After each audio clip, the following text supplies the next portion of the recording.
Headline: LeBron James and some of the NBA's biggest stars have reportedly had a disdain towards Steph Curry that Curry frankly doesn't understand. The story goes on to say LeBron, Steph used to be close. Then Steph got really, really popular, really, really fast, and LeBron didn't like it. Now they don't have a great relationship. But it is remarkable to me that Steph Curry is very unique as a superstar. He is the only non-worshipped superstar in the NBA. Players love Giannis. Players talk about LeBron, Kevin Durant. Players love John Wall. Oh, good God, do they love Westbrook. They love Derrick Rose. Players kind of roll their eyes at Steph Curry. Think I'm wrong? A couple of years ago when Steph won his first MVP, you know who players voted in? James Harden. Yeah. Remember Russ and KD? Remember that a couple of years ago? They were talking about Steph, and they kind of badmouthed Steph. They were at the podium. You remember that? Oh, I do. It's really, really remarkable to me. This is why I never truly trust players when players talk about other athletes. Players love Russell Westbrook, who's impossible to play with, who's totally inefficient, and kind of a playoff disappointment. Players love him. Players roll their eyes at Steph, who is easy to play with, very efficient, and very successful in the playoffs. So why don't players love Steph Curry? Fans do. They buy his jersey. Why does LeBron not like him? Why do other players in the league get all this love? Why did players vote Harden over Steph Curry? I think there's three reasons. And they're pretty obvious. Number one is size. He looks 16. He's small and fragile. Professional sports is about alpha males, machismo. He's a small, fragile, young-looking athlete. He doesn't overpower you.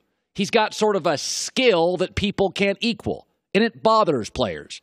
They're bigger, longer, tougher, stronger, more physical, could dunk on him. He can't defend them, yet he's the MVP. The second thing is, he's like human automation. He's eliminating jobs. He's the robot that's getting rid of you if you're a center or a big that can't shoot. For years and years, centers dominated this league. Length and size mattered. Now, if you can't shoot a three, you're a non-threat. You can't be on the floor. Steph Curry is eliminating jobs in this league. Dwight Howard was a big deal. The three-point shot arrived. Dwight Howard's a nobody. A nobody. So first, it's his size. He doesn't look the part. Athletes are all about macho. Secondly, he's made a lot of you 6'9" guys that can't shoot dinosaurs. And number three, kind of a country club kid. A little bit of a wealthy upbringing. BMW, drive to school. He released those tennis shoes. Didn't have a lot of street credibility, to say the least. Looked like something a pharmacist or a nurse would wear. But it is remarkable, and this is why I always take players' opinions with a grain of salt. Players love Westbrook. I can't bring a player on this set, and they love Westbrook. Unless they have to play with him. Then they leave as soon as they can. Players come on this couch. Yeah, I mean, it's really about KD. You know, Klay Thompson's underrated. Draymond is the heart and soul of the Warriors. Unless they get to play with him. And then they tell you how great he is. Festus Ezeli was on the show yesterday, former Warrior, just saying just that. Whenever you hear players talking about other players, never forget this. They've got an agenda. Just like everybody else. You know how you walk up, you watch TV and you watch politics? That reporter's either leaning left or leaning right. They've got an agenda. Be careful trusting players' opinions. Even yesterday on Speak for Yourself, I find myself constantly having to defend a guy, Steph Curry, that's going to join the 2-3-4 club if he wins the finals. 2 MVPs, 3 titles in 4 years. Since 1980, only Wayne Gretzky and Michael Jordan are in that club. Think about that. Wayne Gretzky is worshipped. Michael Jordan is worshipped. Steph Curry's going to join the 2, 3, and 4 club.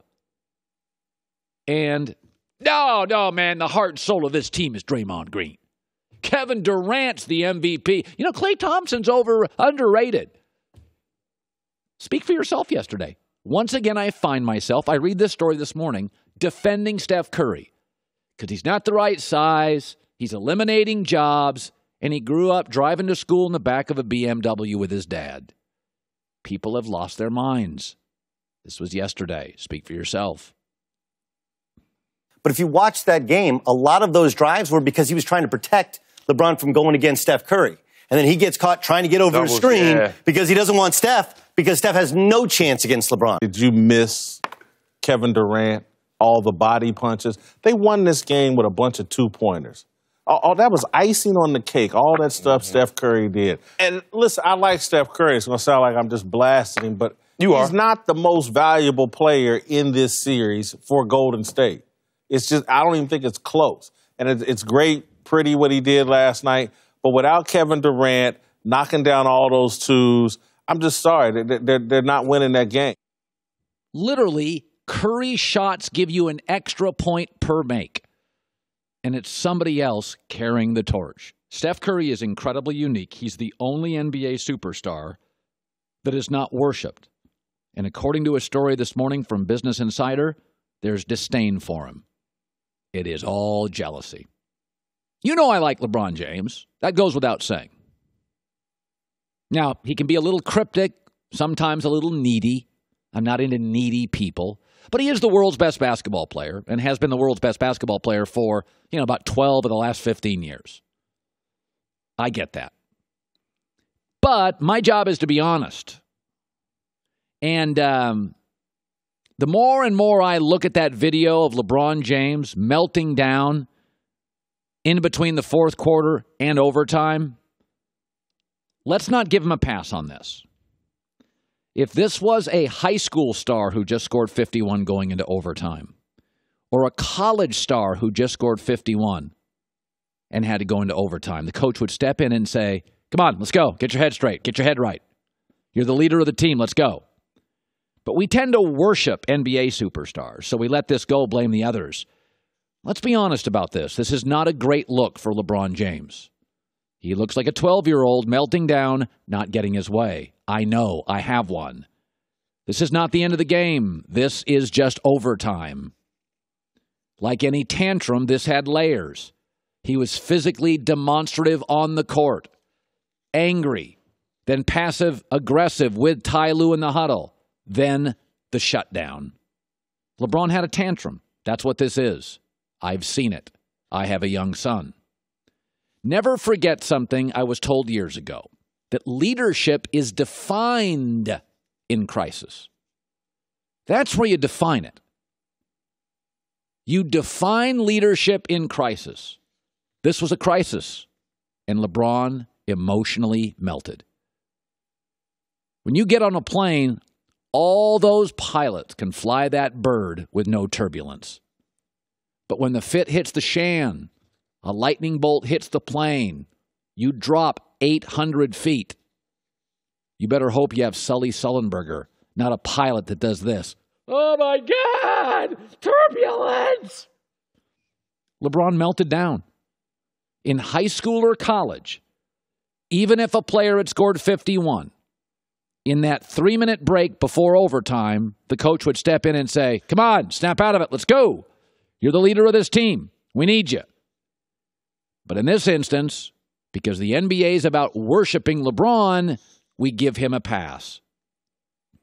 It should be noted, as much as I like LeBron, he has created this uneven power structure in Cleveland. When you look at that huddle and that video after the game, you tell me who can have an honest conversation for even 15 seconds with LeBron. Nobody's speaking to him. They're afraid. They're petrified. Don't want to piss him off. LeBron has created that uneven power structure.